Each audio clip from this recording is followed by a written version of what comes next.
नमस्कार, मैं हूं दीपक और आप देख रहे हैं डीएस के टॉक्स। अब से तकरीबन 5 महीने पहले मुंबई में घटना घटित हुई थी। कंगना रनावत के घर पर जेसीबी चली थी और सो कॉल्ड ह्यूमन राइट की वकालत करने वाले, इंसानियत की दुहाई देने वाले स्वरा भास्कर से लेकर ध्रुव राठी, प्रशांत भूषण और बड़े बड़े लिब्रांडूस जो खुद को इंसानियत का मसीहा कहते, सब हंस रहे थे। और अगर आप मुझे काफी समय से देखते आ रहे हैं तो आपने जरूर देखा होगा कि मैंने एक वीडियो बनाया था। मैंने कहा था कि ये एक रॉन्ग एग्जाम्पल सेट हो रहा है लोकतंत्र में। अगर आप किसी की बात से सहमत नहीं है तो आप उसका विरोध कर सकते हैं, लेकिन किसी के घर पर बुलडोजर चलाना, आज की डेट में कंगना के ऊपर 700 से ऊपर केसेस हैं। अर्नब गोस्वामी ने सोनिया गांधी को कुछ बोल दिया तो उसके ऊपर कांग्रेस रूलिंग जितने भी स्टेट हैं इंडिया में, चाहे राजस्थान हो, पंजाब हो और अभी महाराष्ट्र, तकरीबन 100 के ऊपर एफआईआर तो अकेले छत्तीसगढ़ में हो गई थी। तब लोग हंस रहे थे, तब हर चीज को जस्टिफाई किया जा रहा था। लोग कह रहे थे कि जैसे कि संजय राउत से लेकर के, जैसे कि मैंने कई लोगों के नाम लिए, हर कोई कह रहा था कि भाई इन लोगों ने गलत किया होगा तो कानून के शिकंजे में फंस गए। अर्नब की गिरफ्तारी जायज है, कंगना का घर टूटा, बीएमसी ने कुछ गलती पाई होगी कंगना के घर में। हर तरीके से बीएमसी के एक्शन को या मुंबई पुलिस के या महाराष्ट्र सरकार के एक्शन को जस्टिफाई किया जा रहा था। और मैंने अपने वीडियो में कहा था कि आज जो लोग कंगना के ऊपर हंस रहे हैं, उसके जो सपने को तोड़ दिया गया है, घर पर बुलडोजर चला दिया गया है, तो लोग हंस रहे हैं। कल को अगर आप लोगों के साथ हो तो रोना मत। मैं देखिए समय से पहले ही कई सारी भविष्यवाणियां कहिए या तुक्के कहिए या फिर प्रेडिक्शन कहिए या ऑब्जर्वेशन या एक पैटर्न, मैं एक पैटर्न स्टडी करता हूं, उसके आधार पर मैंने कहा था कल को अगर इन लोगों के अगेंस्ट कोई एक्शन हो तो रोना मत। अब आप देख लीजिए, कल इनकम टैक्स की रेड पड़ी है भैया। तापसी पन्नू, अनुराग कश्यप, इनकी लॉबी के ऊपर तो अभी खैर कानून का डंडा पड़ना शुरू ही हुआ है और विधवा विलाप शुरू हो चुका है। स्वरा भास्कर जो कंगना का घर टूटने पर हंस रही थी, बल्ले बल्ले मतलब खिलखिला के हंस रही थी, इंसानियत का मसीहा खुद को बोलने वाला ध्रुव राठी वीडियो डाल रहा था कि देखो कंगना की नौटंकी है। हर तरीके से महाराष्ट्र सरकार के ब्लंडर को डिफेंड किया, वहां किसी को नाजीवाद या फांसीवाद नहीं दिखा।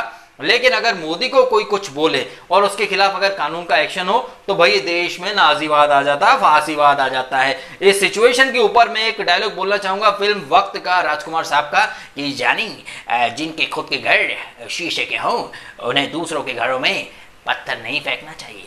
ठीक है, तो ये जो दूसरों के लिए गड्ढा खोद रहे थे ना और हंस रहे थे, अब देखिए भैया मैं तो कर्मा में बहुत ज्यादा बिलीव करता हूं।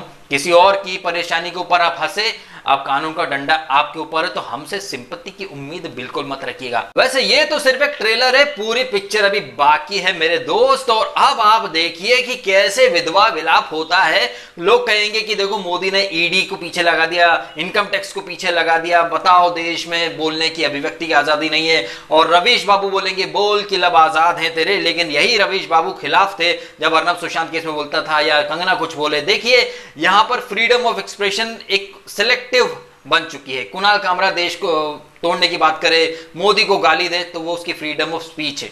अगर अर्नब किसी प्रदेश के मुख्यमंत्री के खिलाफ बोलता तो उसके ऊपर विशेषाधिकार हनन के वो प्रस्ताव लाए जाते हैं। कंगना कुछ बोले तो घर तोड़ा जाता है। बट देश का जो मुखिया प्रधानमंत्री, उसको आप दिन भर गालियां दो तो आप भाई रातों रात सेलिब्रिटी बन जाते हो। आप अगर बेरोजगार भी हो तो आपको टिकट मिल जाता है लोकसभा का, चुनाव लड़ने के भर भर के ऑफर आ जाते हैं, एनडीटीवी आपको सेलिब्रिटी बना देता है। तो ये तो देश में एक माहौल बन रहा है। अगर आप मोदी के खिलाफ बोलोगे तो आप सेलिब्रिटी बन जाओगे, अगर आप उद्धव ठाकरे के खिलाफ बोलोगे तो आपके घर पर जेसीबी चल जाएगी। उसके बाद फांसीवाद, नाजीवाद आपको कहीं और दिखेगा, यहां आपको दिखाई नहीं देगा।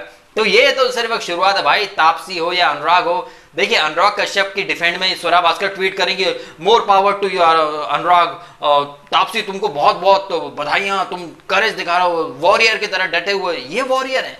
जिस कंगना का घर तोड़ दिया था वो जब स्टैंड ले रही थी तो लोग उसे साइको बोल रहे थे, पागल बोल रहे थे। और ये अनुराग कश्यप, मैंने जो 5 महीने और 6 महीने पुराने जो मेरे वीडियोस हैं आप चाहे तो देखिएगा, मैंने कहा था और खुद अनुराग कश्यप ने एक बात कही थी, एक स्टेटमेंट, एक ट्वीट किया था उसने कि उसकी रोजी रोटी बॉलीवुड से नहीं चलती है, उसकी फिल्में कोई धर्मा या वायरा प्रोड्यूस नहीं करता है। मैंने उसके झूठ की भी पोल खोली थी एक वीडियो में। और यहाँ आपको एक बात और बता दूं, ये जो इनकम टैक्स रेड हुई है इसके बारे में मैंने 5 महीने पहले कहा भी था कि ये जो अनुराग कश्यप जो ओपनली बोल रहा है कि उसकी रोजी रोटी, उसकी दाल रोटी जो है वो बॉलीवुड से नहीं चलती, तो इसकी हर पिक्चर बनाने के लिए करोड़ों रुपए की फंडिंग कहां से मिलती है। तो भाई साहब ये जो छापामारी चल रही है इनकम टैक्स की, पता लगाने की कोशिश की जा रही है कि अनुराग कश्यप जिनकी दाल रोटी फिल्मों से नहीं चलती है, बॉलीवुड से नहीं चलती है, तो उनकी फिल्मों में पैसा लगता कहां से है। ये रातों रात पैसे का पेड़ कहां से लग जाता है कि तुरंत कंपनी फॉर्म कर लेते हैं, करोड़ों रुपए की कैपिटल इनकम दिखा देते हैं, करोड़ों रुपए आर्टिस्ट को देकर साइन कर लेते हैं। जब दाल रोटी बॉलीवुड से नहीं चलती तो फिर कौन सा प्रोपेगेंडा चलाने से तुम्हारी रोजी रोटी चलती है?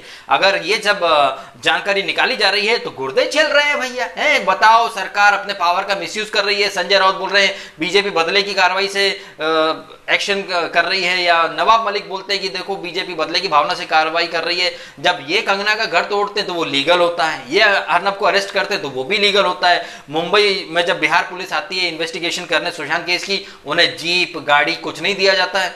लेकिन ये बदले की कार्रवाई नहीं होती भैया, ये जो करते हैं वो एकदम सही होता है। तो फिर आज जो छापामारी हो रही है इसको भी सही बोलो ना, इसको क्यों फिर इसके ऊपर क्यों चूड़ियां टूट रही लोगों की? चलिए वीडियो खत्म कर देता हूं और आप कमेंट करो, बताएं कि एक इनकम टैक्स की रेड में ये लोग रोने बिलखने लग गए हैं। कंगना के घर के ऊपर तो जेसीबी चल गई थी, अर्नब को तो इलीगली अरेस्ट करके टॉर्चर किया था 3rd डिग्री, तब किसी के अंदर ह्यूमैनिटी या इंसानियत की बातें नहीं निकली। इनफैक्ट लोग हंस रहे थे। तो जब घर टूट गया वो एक बहुत बड़ी आपदा होती है, परेशानी होती है। यहां तो एक इनकम टैक्स रेड के ऊपर भी ट्वीट किए जा रहे हैं कि stay strong, we are with you, you be a warrior, don't panic, don't worry, we are with you. भाई ये तो मतलब आप देख लीजिए, मतलब अलग ही उल्टी गंगा बहाते हैं ये लोग। जब किसी का घर टूटता है तो ये हंसते हैं, मुस्कुराते हैं, अच्छा हुआ बोलते हैं। और एक इनकम टैक्स रेड, वो भी एक लीगल। भाई पता तो चले कि तुम्हारी फ्लॉप फिल्मों के बावजूद तुम्हें पैसा कहां से मिलता है?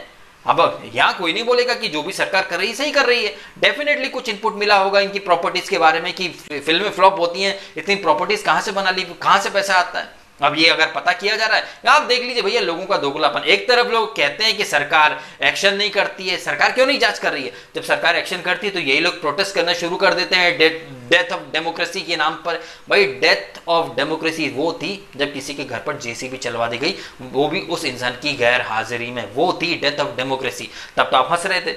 अब आप जब आपका नंबर आया तो रोना में लगना, बट जो भी हो I am loving it, because ऐसे लोग ना सिंपैथी डिजर्व नहीं करते हैं। आपने सिंपैथी दर्शाई होती, सच का साथ दिया होता तो डेफिनेटली हम भी आपके साथ होते, बट आपने जो किया तो आपको वही मिलेगा। अब आप भी कमेंट करें और बताएं आपकी ओपिनियन इस पूरी इंसिडेंट के बारे में। क्या आपको नहीं लग रहा कि ये जो इनकम टैक्स की कार्रवाई से ये लोग जरा से में डर गए? कल को अगर इनके ऊपर कोई अरेस्ट होता या इनका घर टूटता तो हमें समझ भी आता। लेकिन अभी तो खैर ट्रेलर है, पूरी पिक्चर अभी बाकी है मेरे दोस्त। ठीक है, तो कमेंट करें आप अपने ओपिनियन, और वीडियो आपको अच्छा लगा तो लाइक करना, कमेंट करना, शेयर करना और सब्सक्राइब करना डीएसके टॉक्स को। अगर आपने नहीं किया तो आपने समय निकाला, वीडियो देखा, आपका बहुत बहुत धन्यवाद।